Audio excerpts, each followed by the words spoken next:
Green city 4 colony Mallapur. నా పేరు కే సుదర్శన్ అండి.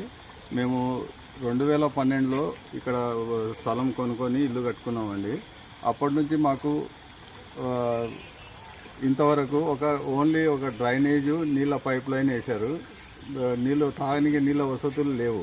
ఓన్లీ బోర్ వాటర్ తోటి మేము కాలం గడుపుతున్నాము.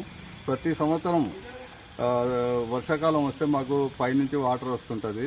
మాకు ఎంట్రన్స్ రోడ్లు లేవు, సీసీ రోడ్లు ఏమి వసతులు లేవు. సరిగ్గా ఎలక్ట్రిసిటీ స్ట్రీట్ లైట్లు కూడా క్లీన్ చేసే వాళ్ళు కూడా సరిగ్గా రారు. ఇక్కడ దోమలు అవి ఉంటే దానికి మందు కొట్టడానికి కూడా మున్సిపాలిటీ బడాన్పేట తరఫు నుంచి ఏం సౌకర్యం లేదండి. గతంలో ఉన్న కార్పొరేటర్ ఎవరు మీకు? మాకు మనోహర్, బండారి మనోహర్ గారి 5 సంవత్సరాల కార్యకలాపంలో మాకు ఓన్లీ ఒక డ్రైనేజీలు వచ్చినాయి. ఆ తర్వాత సీసీ రోడ్లు వేస్తామని అన్నారు.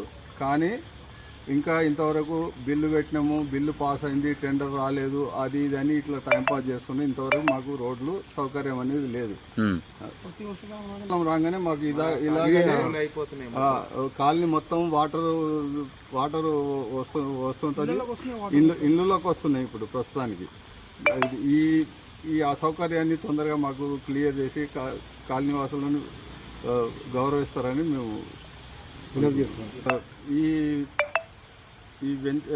ఏరియా నాయకులు ఇళ్ళల్లో ఉండి మాకు అసౌకర్యంగా ఉంది అని చెప్పినా కానీ మేము ఇది చేస్తున్నాము అది చేస్తున్నామని కాలం గడుపుతున్నాం. కానీ మాకు ప్రస్తుతానికి రోడ్లు, స్ట్రీట్ లైట్లు, వర్షాకాలం నీళ్లు, దోమలకు మందు కొట్టడానికి మున్సిపల్ కార్పొరేషన్ బడాన్పేటకి వెళ్ళి క్లీనింగ్ స్టాఫ్ దోమలు చంపడానికి మందు స్ప్రే చేయాల్సిందిగా వినతి.